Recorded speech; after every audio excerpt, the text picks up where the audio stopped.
Bueno, ya hemos llegado al último día, la última presentación, y no es una tarea fácil tratar de pensar en, desde el título de este cierre. Y era, como se dijo, impacto de las prácticas vulneratorias sobre la salud de las personas. Prácticas vulneratorias, pero también las virtuosas. Porque quizás nos terminamos concentrando mucho más en aquello que es vulneratorio, como hemos podido escuchar, que aquellas que pueden ser las prácticas virtuosas. Y comienzo con una frase que dijo, creo yo, varias veces ayer la doctora Díaz, del vaso medio vacío al vaso medio lleno. Y lo dijo en este duro recorrido que ella nos hizo de la incorporación de la anticoncepción de emergencia como política pública en Chile. Ese fue un proceso muy largo, muy largo. La puesta en marcha de un diseño con la aceptabilidad, el registro, la capacitación e incorporación de un método en particular. Y si uno pensaba, digamos, cómo ICMER, y particularmente, y debo decir particularmente la doctora Díaz, no fue un proceso concebido al azar, fue una política pública, piensen ustedes, más bien liderada por una organización de la sociedad civil, una institución con un alto prestigio internacional y una gran rigurosidad científica. Entonces no había posibilidad para estar constantemente ensayando. Había un diagnóstico desde la base de qué es lo que se tenía que hacer y cómo hacer, porque se habían identificado los obstáculos. Y por eso ICMER siempre supo que ese iba a ser un proceso muy largo y ese diseño iba a requerir un trabajo conjunto, colaborativo y multidisciplinario. ICMER, y planteo esto porque lo que nos convoca son políticas públicas.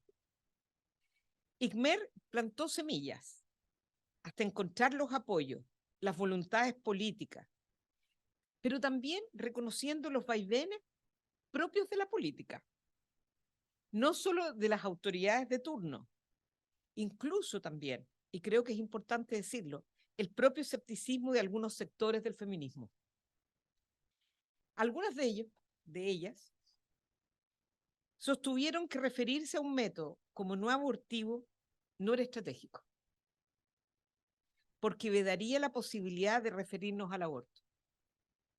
Más aún, recuerdo que dijeron que era muy malo volver a pensar en un anticonceptivo como esto, porque nuevamente ubicaba a todas las mujeres para someterse a bombas hormonales con la anticoncepción de emergencia. Entonces, ¿qué preferíamos? ¿Un aborto ilegal e inseguro o la bomba de hormonas? Así las cosas, el debate a veces parece ser de técnicos o técnicas, sin que, y así se dijo, sin que hubiera en ese discurso técnico, en ese debate técnico, un componente político a una introducción de una política pública. A la postre, y creo que como vimos, esa posición que tiene una mirada que menoscababa a lo técnico, mostró lo errado de su aproximación. La píldora fue una antesala respecto de la discusión sobre el aborto y la autonomía de las mujeres. Y debo decir que la doctora y técnica, doctora Díaz Fernández, mostró el componente altamente político de su trabajo, en dos sentidos. La política, en el sentido más amplio de la palabra, de actores, desde el mundo de la sociedad civil hasta las autoridades, pero también en lo político frente a la configuración de políticas públicas desde la evidencia científica. Eso es virtuosidad, es haber pensado desde lo más pequeño hasta lo más amplio, pero se demoró años. Pero también creo que es interesante ver algo que se dijo ayer, era esto de bajar el conocimiento a las bases, a la ciudadanía. Hoy la gente utiliza la expresión los territorios. Debo decir que en realidad la expresión territorios no me gusta mucho. Yo prefiero utilizar la expresión comunidades, más que territorio. Yo sé que hoy día se enaltece la palabra territorio, pero somos en realidad muchas comunidades. Bueno, surgen varias preguntas y reflexiones, no solamente a partir de la clase magistral que nos dio la profesora Soledad Díaz, sino también de la presentación de cada una de las personas que aquí han participado, pero también del público. Los desafíos que enfrentamos desde la investigación, la docencia y el diseño de políticas públicas son realmente múltiples. Una de ellas creo que fue uno de los primeros mesas a hablar de la afirmación y la inclusión. Escuchamos las presentaciones de María Isabel de Semera, de la Universidad de Chile, y Valentina, docente de la Universidad de San Sebastián, y también a Nicolás Grandón, como funcionario público. Varias cuestiones surgen de lo que ellas y ellas presentaron. Nos referimos a la inclusión-exclusión, el reconocimiento, la igualdad como no sometimiento, la no discriminación, especialmente a colectivos históricamente subordinados. Creo que fue interesante este último diálogo que se produce entre Cecilia y Valentina. ¿Cómo tengo que decirlo? Porque tiene que ver cómo nos estamos escuchando constantemente, cómo a partir de lo que nosotros estamos diciendo, analizando, también nos vamos cuestionando. Y cada uno de ellos, de ellas, cuando presentaron, y de Nicolás, se refiere a la entrega de servicios de forma respetuosa. La cuestión es cómo pensamos la política pública, que tiende a homogeneizar y comunicar de manera que logre alcanzar a todas las audiencias. Ese es un desafío, hablarle a todos. En algunos casos será más fácil convocar, y pongo el énfasis potencialmente, tal como nos enseñó ayer Valentina, a las distintas diversidades o algunas de las diversidades funcionales. En otros casos, no será tan fácil hacerlo y por lo tanto los niveles de desafío son mucho más grandes. Pero uno pensaría que es mucho más fácil colocar un afiche en donde yo pueda representar para aquellas personas que ven precisamente, digamos, la multiplicidad de personas que somos.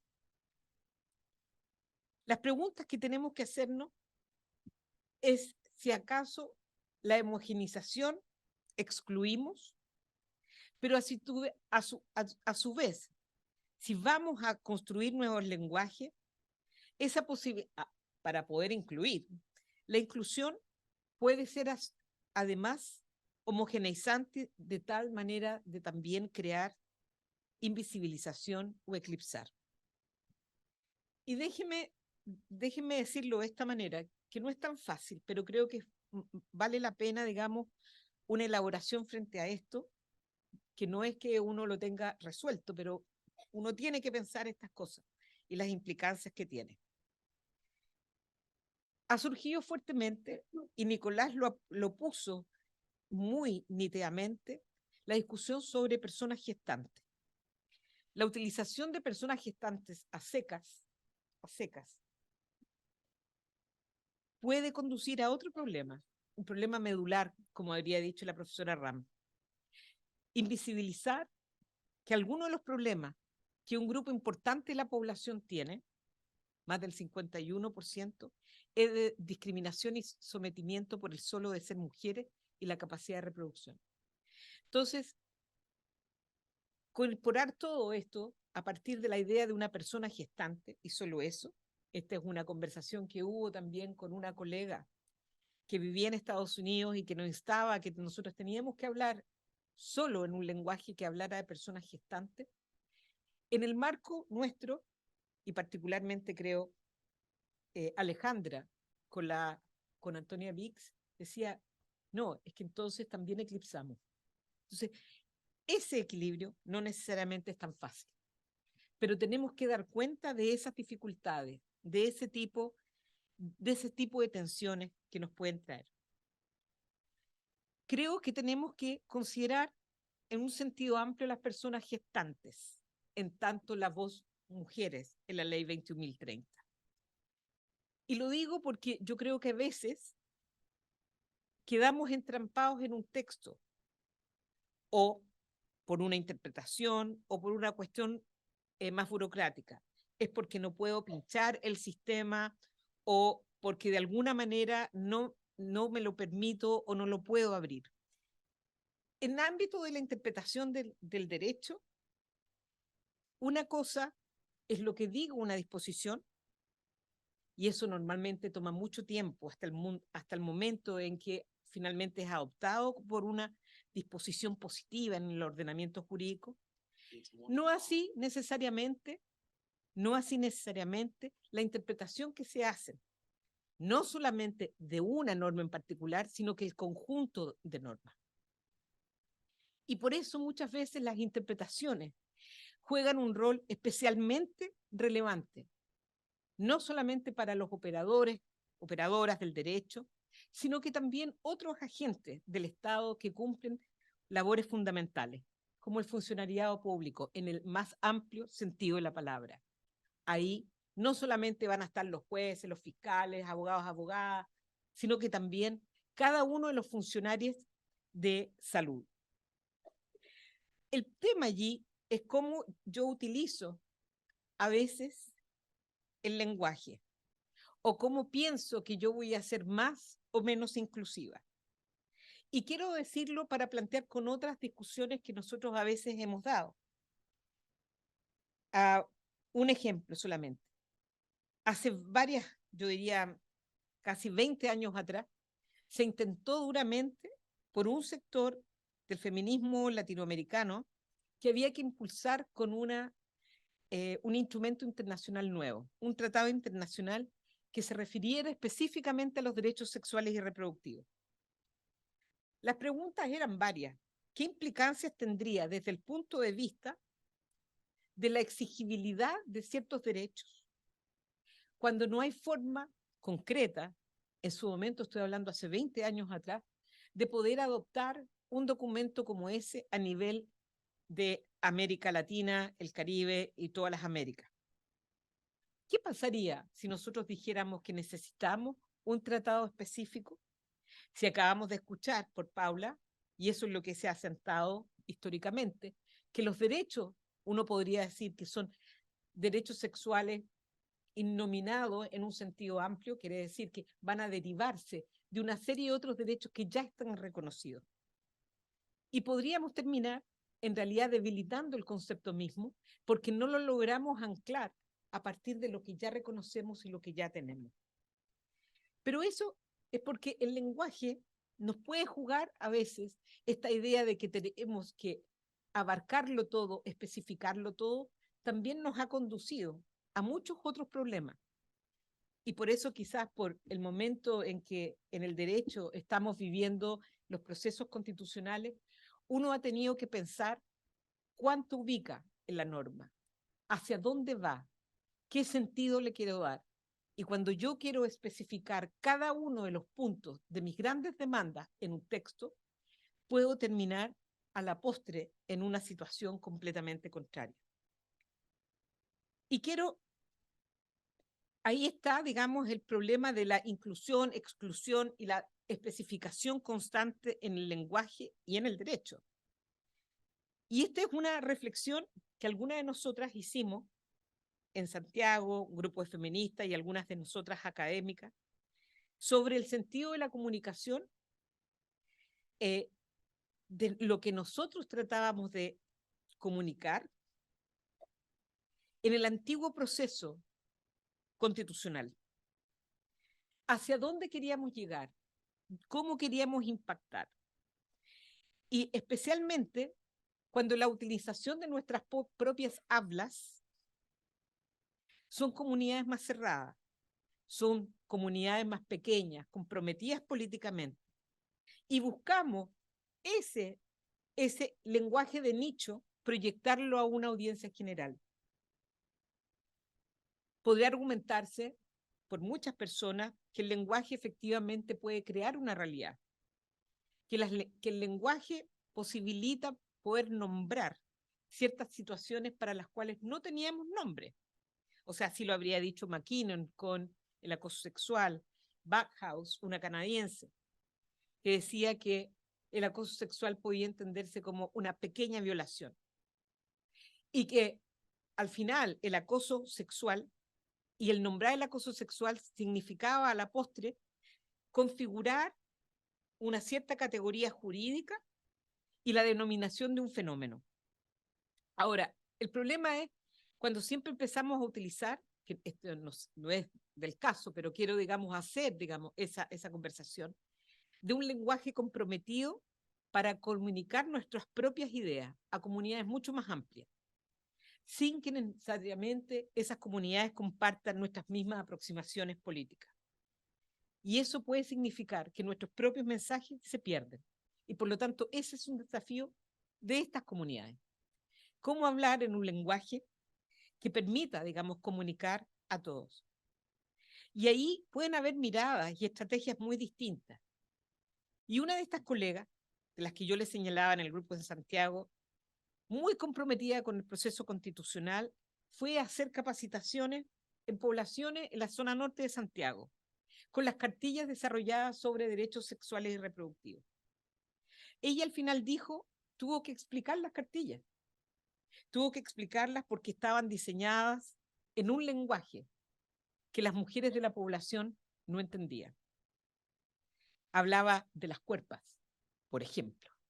Entonces, ¿cómo yo logro, ¿no es cierto?, comunicar lo que yo creo en un lenguaje que sea inclusivo, en un sentido muy, muy amplio de la palabra? Y bueno, también discutimos la instalación de políticas públicas. La instalación de políticas públicas exige no solo conocimiento de las mismas, de los documentos que nos mostraron, sino también de su puesta en funcionamiento desde la sensibilización. Y utilizo la palabra sensibilización como lo señaló María Isabel, pero también como lo dice Cecilia cuando se refiere a las brechas de implementación. O sea, tenemos documentos, miles, múltiples. La doctora Díaz recuerda muchas mesas técnicas. El punto es la brecha.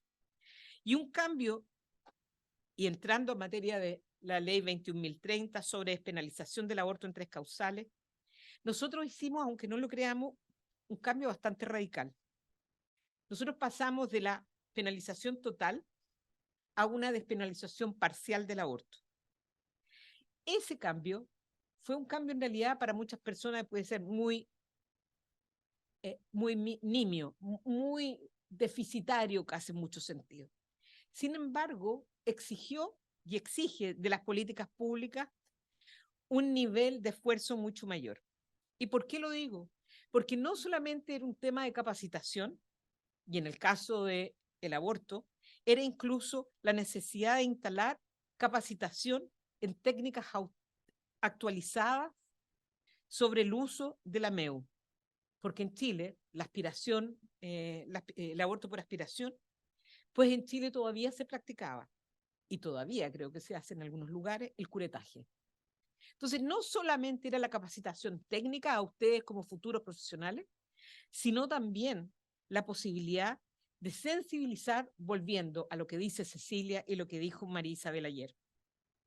No es solamente capacitar en lo que dice la ley, sino que también en la sensibilización. Y ahí yo creo que hay un problema sustantivo. Creo que no se ha hecho bien ninguna de las dos cosas.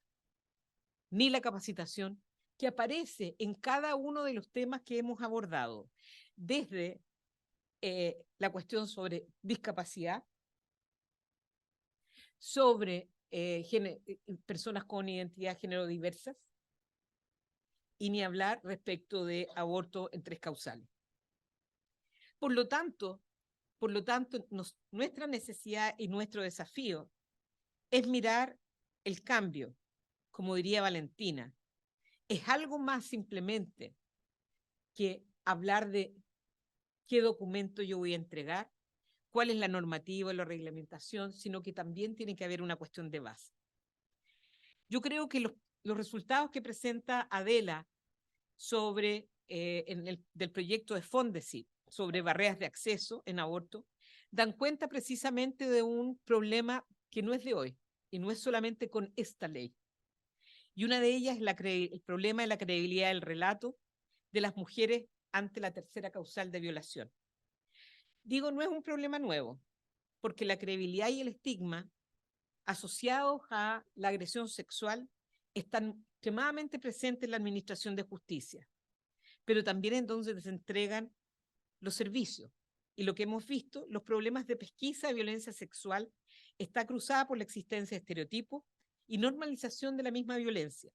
Ello es claro lo que nos cuenta y nos contó la doctora Romina Suárez, donde se pregunta dónde están las niñas menores de 14 años que no acceden a una interrupción del embarazo aquí en el Servicio de Salud de Talcahuano.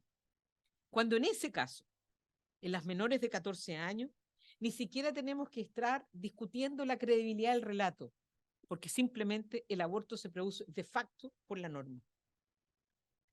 Entonces, lo que pasa en el Servicio de Salud Talcahuano es exactamente lo que encontramos en un estudio exploratorio que hicimos hace ya más de 2 años en la región metropolitana sobre la atención en APS y la implementación de la ley.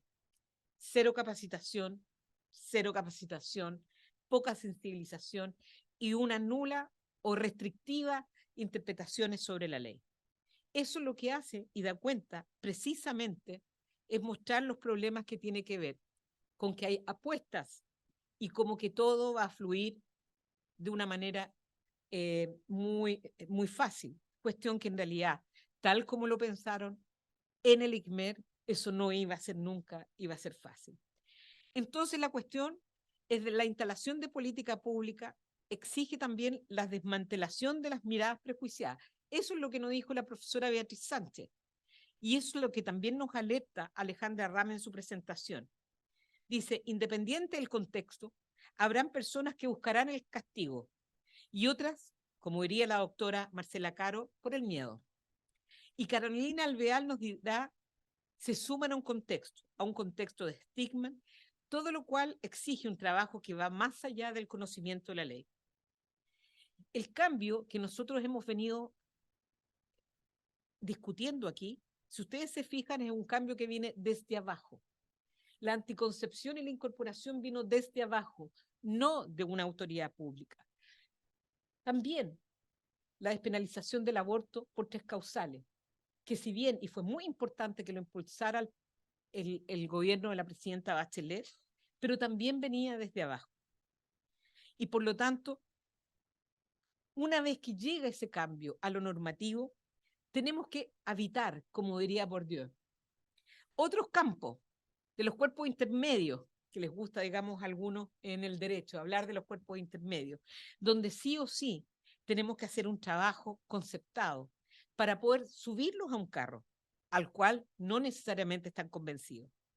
Y aquí voy a decir algo, y que tiene que ver muchas veces con lo que nosotros estamos pensando, el fetiche de la ley. Fetiche de la ley es una expresión que utilizó, digamos, la profesora Julieta Lemaitre de la Universidad de los Andes, Colombia, que la apuesta al cambio legal es indispensable, pero nunca será suficiente. Hablar de las 3 causales y decir que es insuficiente, también de alguna manera resta un análisis más crítico sobre el contexto en que se dan los cambios legales. Y la idea de desmantelar simplemente porque hay una ley los estigmas asociados, por ejemplo, al aborto. Y eso se puede ver incluso en aquellos países que tienen el aborto legalizado hace muchos años y que mantienen problemas importantes de acceso, como en el Canadá. Por lo tanto, el fetiche de la ley, pensar que vamos a hablar de aborto libre y desmantelamos, todos los mitos asociados con el aborto, me parece que no es correcto. Y también tenemos que pensar en las limitaciones que esta ley tuvo. El texto que hay es efectivamente restrictivo. Está en situaciones muy determinadas. Y yo voy a utilizar un chilenismo. ¿Podríamos pedirle peras al olmo en el contexto en que se dio? Podríamos haber pensado un aborto por plazo y pareciera que para algunos las 3 causales fue el mínimo y para otros las 3 causales fue el techo. No había otro espacio. Y por lo tanto, la ley es concebida desde la restricción, opuesto en positivo, libertades reguladas. Libertades reguladas porque siempre depende la autonomía de quienes ejercen ese derecho a decidir, pero bajo la exigencia y la concurrencia de las voluntades de otros actores en el campo sanitario. Se habló de situaciones límite, conductas supererogatorias, o como se diría en el derecho, conductas heroicas. Así fue porque el contexto político-cultural requería no solo una gran bandera de lucha por la despenalización y la justicia social, sino por la sensibilización de sectores políticos no comprometidos por el cambio. Así fue también la consideración del uso de la PAE en el caso de violación, es la humanización. Entonces no era simplemente una cuestión abstracta, no era un eslogan, sino que también personificar la situación concreta que viven algunas personas ante situaciones difíciles. No siempre va a ser el aborto una cuestión difícil, pero para algunas personas lo será. Es importante señalar que se buscó proteger la confidencialidad, derogando la norma del Código Procesal Penal que nos mostró ayer la doctora Ram, y también derogando el estatuto administrativo, como nos decía Lieta. Pero ello se cayó, y se cayó la discusión en el Congreso. No hubo agua en la piscina, y por lo tanto hay brechas entre lo que se quiere y finalmente lo que fue posible ganar. Y tenía que ver precisamente con la desconfianza y la falta de credibilidad de las mujeres. Pero también se producen paradojas, y creo que es interesante pensar en la paradoja respecto al secreto médico. Algunos penalistas, cuando se hizo la presentación de derogar la norma sobre la denuncia obligatoria, algunos penalistas dijeron que esa estrategia no era la adecuada. No porque no estuvieran de acuerdo con el secreto profesional, sino porque ellos señalaban que derogar la norma y pedir la derogación de la norma sobre el deber de denuncia, lo que hacía en realidad era debilitar el secreto médico. Entonces decía, ¿por qué se meten en eso? Pero yo decía, desde la abstracción de los penalistas, que les gusta mucho la abstracción a ellos. No les interesa, como diría un colega, a ellos no les interesa la vida común de las personas, solo la abstracción. Entonces dice, el punto que no entiende que la abstracción del derecho penal no tiene un correlato necesario con los contextos en que se vive el derecho. Y por lo tanto, como diría la profesora Caro, la doctora Caro, no hay nada peor que un médico asustada. Y lo que buscaba esa disposición, que finalmente cayó en el proceso legislativo, era reducir ese miedo, el imaginario. Pero no se logró. El problema también que está detrás, digamos, de la imposibilidad de derogar la norma, en el imaginario estaba la credibilidad de la mujer y el relato de su agresión, su autonomía frente a la causal violación. Y digo, esto no es nuevo. Incluso los abortos, en los contextos de abortos no punibles como tuvieron por muchos años en Argentina, las barreras de acceso estuvieron muchas veces pensadas desde la denuncia, la necesidad de denuncia para poder efectivamente demostrar que había o no. Y esa fue una situación que fue constantemente litigada en Argentina. Por eso hay tareas donde hay que trabajar, como se dijo en alguna de las presentaciones, trabajar respecto a algunas creencias estigmatizantes, los valores de conservación. Se habló actitudes de género, dominación, doble moral y las creencias sobre la salud y el aborto, tal como lo planteó la doctora Sánchez. Sobre algunas de ellas será más fácil modificar conducta, respecto, por ejemplo, de los mitos asentados en el desconocimiento. El aborto en general, salvo el aborto con medicamentos, exige o exigiría la intervención de terceros, personal sanitario. Se puede pensar en el aborto autogestionado, pero ello será también solamente la opción de algunas mujeres, no de todas. Algunas se sentirán más seguras cuando estén acompañadas. Y por lo tanto también hay que considerar que la política pública no debe ser concebida solo para un grupo que realmente quiere una cosa en particular, sino que deba dar cuenta de las necesidades de toda una población. Se movieron fronteras, aunque aparezcan limitados los avances. Y algunos resultados también de lo que ha mostrado la doctora Montero son paradójicos. Y es el rol de las duplas psicosociales, algo que promovió la senadora Goich y que todo el mundo se le prendieron las alarmas.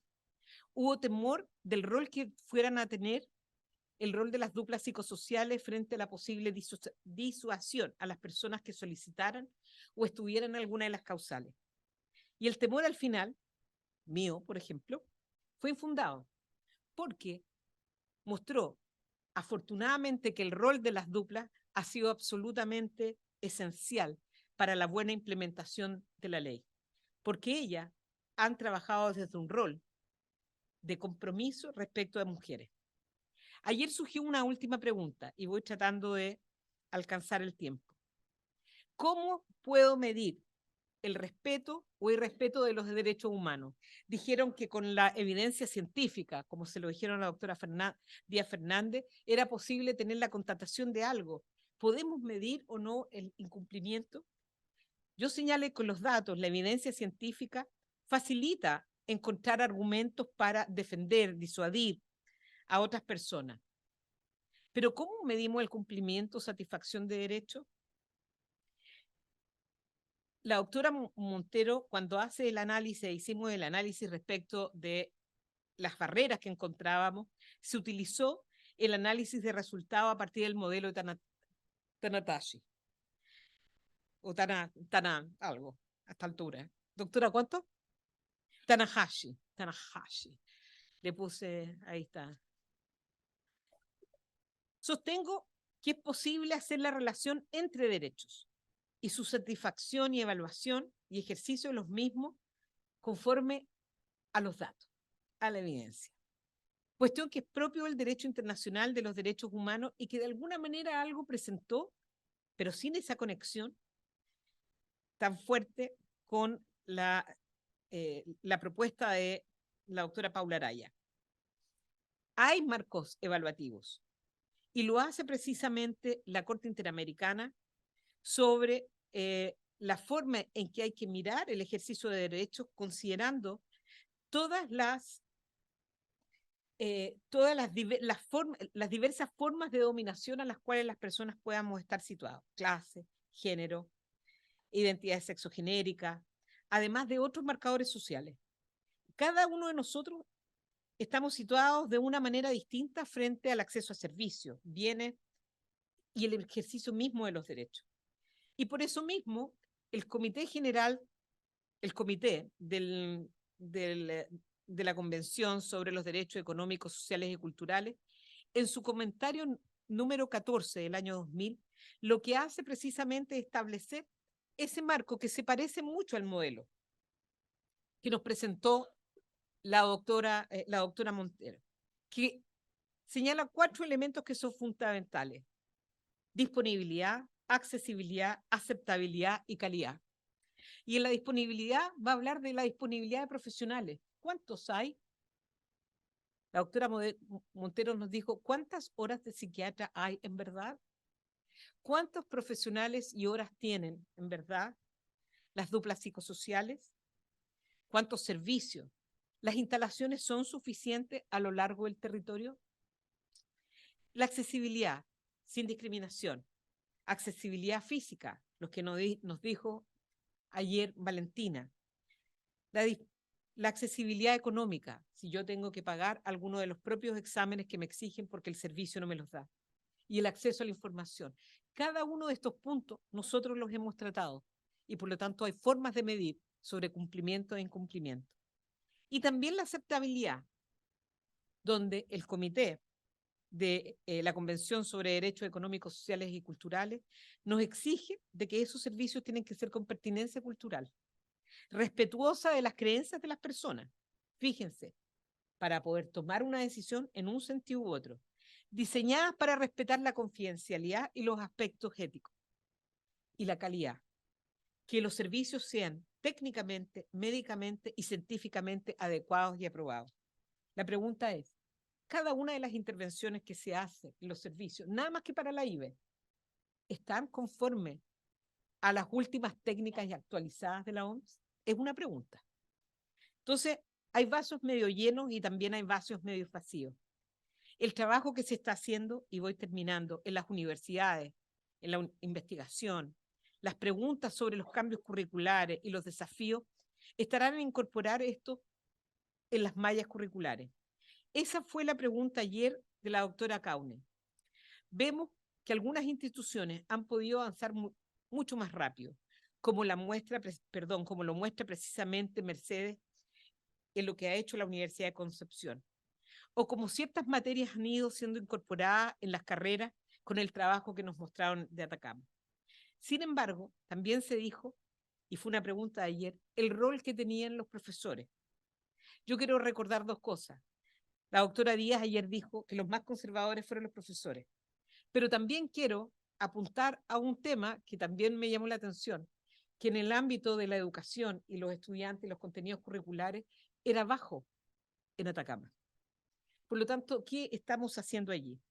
Si los médicos tienen miedo, también lo tienen los docentes. El miedo funciona como un factor que alimenta la inercia. Es más lejos mantener todo como está que buscar el cambio. Apuesto por las nuevas generaciones, que a su vez pueden reconocer que los cambios han sido lentos, que no llegan para ellos. Pero en lo cultural y en lo normativo es más fuerte aún. Heidi nos muestra que las creencias, las vivencias, moldean también los comportamientos de las nuevas generaciones. Pero sin el trabajo de ayer, de ella que se está yendo, no es posible pensar hacia dónde vamos mañana. Nuestra responsabilidad en el modelo de gestión de derechos, como señalaron aquí, los contenidos, los continentes y las prácticas para reducir las brechas en el papel y las prácticas, es precisamente instalar aquí una cultura que empecemos a mirar esas brechas desde nuestras propias prácticas. Muchas gracias.